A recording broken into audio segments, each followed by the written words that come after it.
তো গাইস, কেমন আছো সবাই? আশা করি তোমরা সকলে ভালো আছো। আর আমি নূর।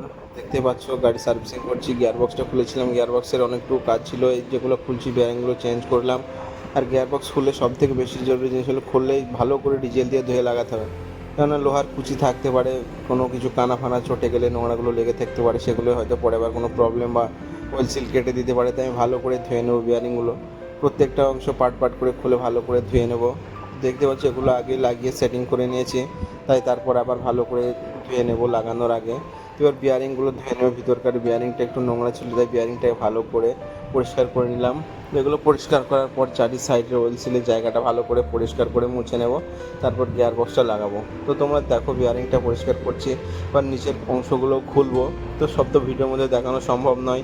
আর তোমরা যারা গিয়ার বক্সে কাজ করাতে চাও আমার সঙ্গে যোগাযোগ করো, খুব সুন্দর করে কাজ করে দিয়ে আসবো।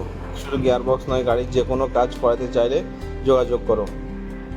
আর এবার হয়ে গেছে প্রায়। এবার পরিষ্কার করার পর আঠাটা লাগিয়ে গিয়ার বক্সটা ফিটিং করে দেবো। তো সেটা আর দেখাতে পারলাম না, ভিডিও করা হয়নি, সব ভিডিও করা সম্ভব নয়। আর ভিডিও অনেক বড় হয়ে যাবে, তাই সব কিছু দেখানো সম্ভব নয়। তো এবার লাগিয়ে দেবো প্রত্যেকটা জিনিস। আর গাড়ি 2000 বা 2200-2400 ঘন্টা চলার পর গিয়ার বক্স কিছু না হলে খুলে এই বিয়ারিংগুলো চেঞ্জ চেঞ্জ চেঞ্জ করে দেওয়া উচিত। কারণ এগুলো নির্দিষ্ট একটা সময় গিয়ে ভাঙবে বিয়ারিংগুলো, বোঝা যায়। তাই খরচার আশা না করে, খরচার ভয় না পেয়ে চেঞ্জ করে দেওয়াই ভালো। সিজনে হলে প্রচুর ভোগান্তি, তখন খরচা আরও বেশি হবে,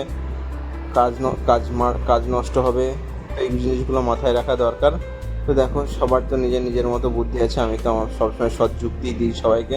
তো দেখা হচ্ছে তোমাদের সঙ্গে আবার পরবর্তী ভিডিওতে।